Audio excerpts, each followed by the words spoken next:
E doutora, quais são os temas, então, dentro desse contexto, que hoje mais mobilizam, que mais instigam os operadores de direito nesses juízos? Eu consegui fazer um quadrinho assim mental, mas que eu acho bastante é, didático para que a gente consiga entender como é que essas matérias chegam, né, para a vara fazendária. Então, como é que eu divido isso? Dividir na questão da responsabilidade aquiliana administrativa, que aí engloba o quê? Saúde, as indenizações, os erros médicos, né? As provas periciais que precisam ser feitas nessa conjuntura de erro médico, tudo aquilo que invoca, né, uma responsabilidade do Estado para com o cidadão, então são matérias que a gente discute lá. E aí os temas são variados e os meios pelos quais eles chegam também, as ações que são movidas, né, pelo jurisdicionado, pelo cidadão, para que o juiz aprecie esse pedido, esses pedidos são variáveis. Então, são as ações de cobrança, né, dos servidores não, perdão, as ações de cobrança das pensões, são as ações de cobrança, as ações de indenização, né, do cidadão que se sente lesado pelo erro médico, ficou com uma sequela, né? Então, todas essas questões que envolvem saúde, né, cobrança ao erário, através de uma sentença que já esteja lá com uma ordem, né, seja de pagar, seja de executar, né, tudo isso, então, eu consegui colocar, fixar nesse tronco que a gente pode denominar assim dessa responsabilidade civil aquiliana do Estado, ou seja, o Estado não tem vínculo e ao mesmo tempo ele tem o dever jurídico de prestar o serviço, foi mal prestado, foi mal executado, há uma ineficiência nesse ponto, e aí vem através desse pedido com o fundamento jurídico da responsabilidade do Estado, né? Uma outra situação que eu também vejo com bastante normalidade, vamos chamar assim, né, lá, é a questão dos contratos administrativos. Então, o que é isso? A gente lida com as licitações, né? É, os contextos de licitação são bastante peculiares porque são muitas empresas envolvidas, né? E aí a gente tem licitação para tudo que o DF precisa adquirir, ou ceder ou conceder para uso, né? Que são os trabalhos essenciais, enfim, desculpa, os serviços essenciais, transporte, né? A gente precisa ter bastante atenção com esse tipo de ação, porque exige do julgador aquela perspicácia de verificar a idoneidade do procedimento licitatório, né? E aí a idoneidade do procedimento licitatório envolve que interesses particulares, né, que são os das empresas, e nós ali tentando sempre dar a compatibilidade da legalidade, da moralidade administrativa para um procedimento dessa natureza.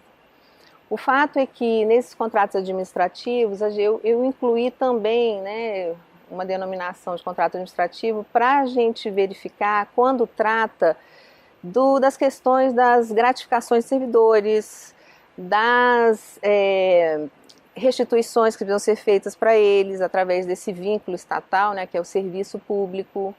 Né? Nos contratos administrativos pegamos várias demandas, né, de servidores, desde a licença médica, que hoje não é mais deferida, né, no órgão com o qual ele está vinculado há mais de 12 dias no ano, porque, né, existia controvérsia, oh meu Deus, tem que tirar 20 licenças no mês. Né? Então, tudo isso começou a afetar o serviço público. O gestor administrativo estipulou o máximo, né, de licenças médicas, e aí vem o servidor questionar do DF a legalidade daquela fixação de uns dias que para ele não são suficientes a depender do caso concreto. Então, né, nessa questão de contratos administrativos, a gente analisa muito a questão do servidor, né, do servidor público e das controvérsias, dos meandros administrativos, que são muito ricos, né, tal qual a vida, né, que a gente fala assim, a vida é muito rica. A vida também administrativa é rica demais, né, porque envolve pessoas. Né, e quando isso acontece, não existe assim a gente falar, não, isso aqui é o limite. Não, não tem limite. Né? Então, nos contratos administrativos, a gente também vê isso. Né? Nas licitações de terra cap, nas licitações do Distrito Federal, nas áreas de saúde, nas prestações de serviço de saúde. Então, assim, a gente lida bastante, é um tema que demanda bastante atenção do julgador também.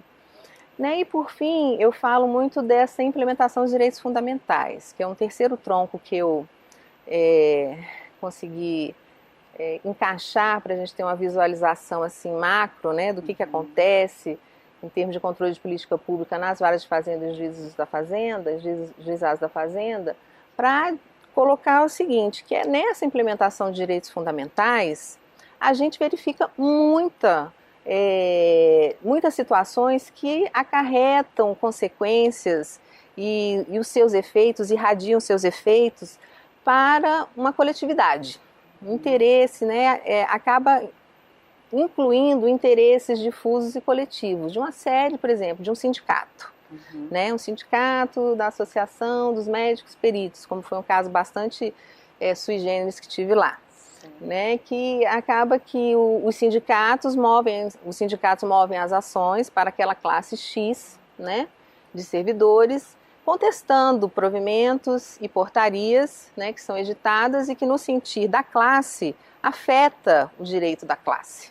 Né? Então, isso também vem através de um mandato de segurança coletivo, vem através de uma ação civil pública, né? Um conjunto de pessoas com uma determinada enfermidade, que é até uma enfermidade bastante, assim, é triste até de ver, né, que é a epidermólise bulhosa. Nunca vi assim um quadro tão triste. E que o Ministério Público também, através de uma ação civil pública, querendo modelar, né, a atitude e a postura do gestor administrativo para prover tanto medicação quanto atendimento desses portadores, né, findou por ajuizar essa ação civil pública, que tem uma dimensão grande, né, em termos de incidência, de reflexo, de efeito, né? E são ações bastante trabalhosas, nós precisamos estar bem atentos, embora o Ministério Público seja uma entidade, um órgão que é de bastante atuação e de uma proficiência muito grande, né? Porque as petições são bem feitas, a gente consegue entender, né, os pedidos, coisas que às vezes o particular lá vai precisar sempre, Fazenda Pública vai precisar sempre de um advogado, mas nós que lidamos com o direito não podemos fechar os olhos para a qualidade, né, das petições e dos pedidos que nem sempre ficam claros e que também aí encerra, né, maior trabalho para nós, né? Então, assim, precisamos também, diante desses quadros peculiares e que realmente tratam de direitos fundamentais, que precisam ser implementados, porque já estão conquistados toda uma seara legislativa, seja de Constituição, seja de lei distrital, seja de lei complementar, né, que nós vamos tratar com o passar do curso. Existe, né, a gente está detalhando quando for saúde, quando for servidor público, como é que a gente trabalha com isso, com essa inserção de leis distritais sobre um organograma federal, né, e a nossa dimensão maior, que é, né, a Constituição da República Federativa do Brasil. Então, que a gente tem que estar sempre com o olhar na Constituição, sempre com o olhar com o que a lei distrital está falando, né, como é que a gente coaduna isso, para que a gente entregue a prestação jurisdicional condizente com o pedido que é justamente o de implementar certos direitos. Né? É bom quando vem em termos coletivos, uma ação dessa natureza, porque parece assim que a contradição, né, de uma decisão para outra diminui muito. Eu acho que esse é o objetivo também, porque você consegue direcionar aquele direito para uma coletividade X, né, ela é delimitada no processo, mas ela é efetiva para aquelas pessoas que estão dentro daquela situação. E isso é salutar, porque às vezes, né, a distribuição de vários processos traz a contradição. Cada julgador, né, como dizem, cada juiz uma sentença, né? Você fala assim, não, né, não dá para entender cabeça de juiz, né? Essas coisas populares que a gente escuta, né? E que acontece mesmo, né? A gente não pode dizer, são as decisões às vezes contraditórias, um entendimento diferente, um juiz é mais legalista, mais formalista, outro não é tanto. Então, assim, a gente precisa saber também como lidar. Isso é bom para o debate. Né, que eu acho que é justamente o objetivo dessa explanação, dessa troca de conversas que nós vamos ter daqui para frente, seja na plataforma, seja presencialmente, é justamente isso, é enriquecer o nosso debate. né? Porque são várias questões e que a gente vai trazer isso a título de exercício, de avaliação, que a gente precisa discutir, é porque é assim que a gente vai se engrandecer. Né? Eu acho isso muito legal porque é a nossa oportunidade, nem sempre quando a gente está nos afazeres e que as ações chegam, né, as demandas estão ali, né, assim, em minutos, em segundos com PJE, né, e assim, o campo que a gente tem às vezes é restrito ao servidor seu, né, e sim, a gente fica sem saber muito se aquela talvez fosse a melhor medida em termos de reflexo, porque eu costumo dizer assim, que hoje o juiz ele tem que ter o efeito prático da decisão dele. Como é que isso vai influenciar e o que isso vai trazer para a vida do jurisdicionado? Porque senão perde um pouco o sentido. Se a gente está ali apenas para dizer assim, acho que não precisava de juiz, né? Se tivesse a vida, tivesse justamente assim adequável ao que está na lei, eu acho que os operadores do direito perderiam o sentido, sabe? E essa evolução, né, essa riqueza, porque a sociedade não para. A lei está sempre a reboque das condutas sociais, das necessidades sociais, porque o processo legislativo é muito grande, né, ele é muito complexo, então a gente não consegue acompanhar. E quando a gente se depara, né, com estruturas dessa natureza, como eu falei, tanto no campo da responsabilidade, né, aquiliana administrativa, dos contratos administrativos, da implementação de direitos fundamentais, são questões que palpitam muito, porque elas têm reflexos, né? Então, não é à toa que assim, a mídia se ocupa bastante disso, né? Porque é justamente quando o judiciário coloca, né, o dedo lá na política pública e fala assim, olha, não é assim, ou não deveria ser assim. Então, e nesse caso específico não será assim, porque até o ponto em que o juiz, né, tiver aquela competência e atribuição de fazer cumprir a sua decisão, né, lógico que existe todo um processamento, os recursos, se o tribunal, enfim, né, confirma a sua sentença, depois tem uma fase de cumprimento de sentença, então tudo isso vai impactar naquilo que você decidiu, né, porque ele vai voltar, ou seja, a sua decisão vai ter um reflexo também para você, porque você vai ser o competente para que ela seja cumprida. Né? E é isso que a gente quer que as decisões judiciais sejam efetivas, né? Porque afinal é a nossa atribuição. Né? Então é um campo bastante rico, né? Esse é onde realmente o operador do direito adentra na gestão administrativa. Quem opera com direito sabe que há um limite, nós não podemos invadir, né, o mérito, fala mérito administrativo, é a liberalidade do gestor. É a conveniência dele, é aquilo que ele acha que para aquele caso e para aquela situação que é a competência dele, como deve ser. Então as regras que ele coloca, né, as formas que ele coloca de atuação e de gestão, a princípio o judiciário não tem como